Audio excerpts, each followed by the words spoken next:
My channel and today vlog. तो बाहर बहुत तेज बारिश हो रही है, सुबह 4:30 बजे से बारिश हो रही है और अभी तक नहीं रुकी है। और बारिश हो तो क्या होता है, तो क्या जोर से बारिश पड़ रही है, चारों तरफ पानी ही पानी, जम जम जम। तो सुबह 4 बजे से बारिश पड़ रही है और अब 5:30 हो गए हैं, लेकिन हमें अपनी सेवा नियम पूरे करने हैं। उसके लिए चाहे आंधी आए, तूफान आए, जो मर्जी आए, लेकिन हमें अपनी सेवा करनी है, अपने परमात्मा को याद रखना है, उनकी सेवा में लीन रहना है। तो अब ठाकुर जी के स्नान की तैयारी हो गई। ये श्रृंगार है, ये पोशाक है और ये स्नान की तैयारी है। और हमारे ठाकुर जी का स्नान हो गया। यहाँ पे चंदन सेवा हो रही है, क्योंकि अक्षय तृतीया के बाद से 21 दिन तक चंदन सेवा होती है। तो अच्छे से चंदन को घिस के और तैयार कर लिया है। आज ठाकुर जी की चंदन सेवा होगी। आहा, देखिए कितने खुश हो रहे हैं ये लगवाते हुए चंदन। बड़ा आनंद आता है चंदन लगवाने में। किसी को भी कोई भी लगाए ना, उसको भी आनंद ही आएगा, क्योंकि चंदन इतनी प्यारी चीज़ है। मतलब ठाकुर जी को सारी चीज़ें इतनी प्यारी प्यारी पसंद है ना, कि किसी को भी प्यार हो सकता है, जैसे हमारे ठाकुर जी से हो जाता है हमें। कितने प्यारे लग रहे हैं, आहा बलिहार।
अभी यहाँ पे सोता पड़ रहा है,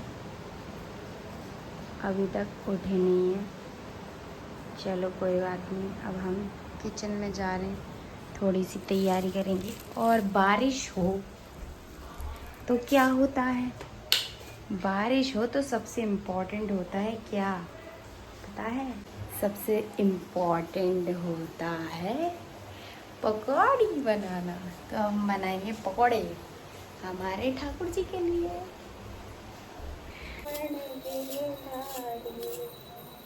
गोविंद मेरो है, गोपाल मेरो है, गोविंद मेरो है, गोपाल। आज तो पूरा दिन बारिश पड़ेगी ऐसा लग रहा है, क्योंकि इतनी ज़्यादा बारिश हो रही है और मौसम इतना काला हो रहा है, मतलब बादल इतना काला हो रहा है बहुत ज़्यादा। ऐसे काफ़ी टाइम बाद बारिश देखने को मिलती है। और आज ही 2 मई है और आज ही हमारे केदारनाथ के कपाट खुल जाएंगे 6 महीने के लिए। तो देखते हैं इस बार किस किस का नंबर है केदारनाथ जाने का।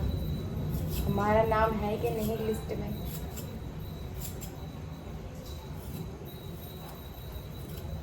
वो तो दिवाली तक ही पता लगेगा कि हम जा पाएंगे कि नहीं जा पाएंगे। ये पकोड़े बनाने की तैयारी कर लेते हैं, जिसमें हम ले लेते हैं बेसन,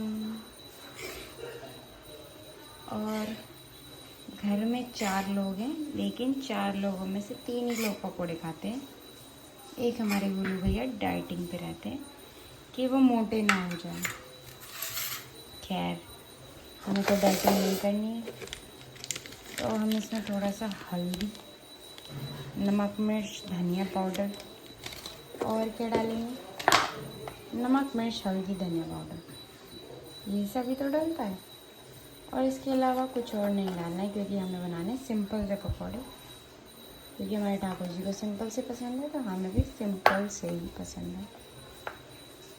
ज़्यादा तामझाम नहीं करना, और बहुत ज़्यादा टेस्टी बनता है। जितना सिंपल खाना होता है उतना ज़्यादा टेस्टी होता है। और बस हमारा बेसन बन के तैयार हो गया है। इतना ही पतला रखना है, ज़्यादा ना मोटा, ज़्यादा पतला। तो फटाफट से हमारे पकोड़े फ्राई हो जाएंगे, और उसके बाद हम अपने ठाकुर जी को भोग लगाएंगे, और फिर हम प्रसाद ही पाएंगे। क्योंकि जब हम ठाकुर जी को भोग लगाते हैं, मतलब कुछ भी, वो अमान्य होता है। फिर जब ठाकुर जी को दिया जाता है तो वो भोग हो जाता है, और जब ठाकुर जी से वापस लिया जाता है भोग लगाने के बाद, तो वो प्रसाद ही हो जाता है। यानी हम प्रसाद ग्रहण कर सकते हैं। तो जो भी प्रसाद ग्रहण करता है उसको कोई दिक्कत नहीं होती है, क्योंकि हम ठाकुर जी का प्रसाद पा रहे हैं इसीलिए, और उसकी हेल्थ भी अच्छी रहती है लॉन्ग टाइम के लिए। तो ये हमारे ठाकुर जी की थाली तैयार हो गई। अब हम भोग प्रसादी लेके जा रहे हैं ठाकुर जी के लिए। जो सोवत है वो खोवत है, जो जागत है वो पावत है। यानी जो सो रहा है वो खो रहा है, और जो जाग रहा है वो पा रहा है। हमारे ठाकुर जी जाग रहे हैं, और वो ही भोग पाएंगे। ये तो आज मौसम अच्छा हो रहा था और ठाकुर जी का आदेश था, तो हम चले गए अपनी मासी के पास। लेकिन उन्होंने वीडियो बनाना अच्छा नहीं लगता, तो इसीलिए उन्होंने हाथ लगा लिया था।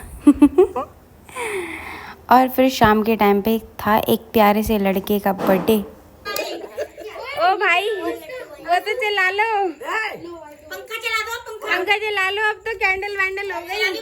पंखा चला दो। ओ भाई साहब, लाइटें बुझा दी, लाइटें बुझा दी इसने तो। केक कट गया? आपने नहीं काटा? आपने काटा केक? नहीं काटा? काटा था? अच्छा था। गिफ्ट कहाँ है?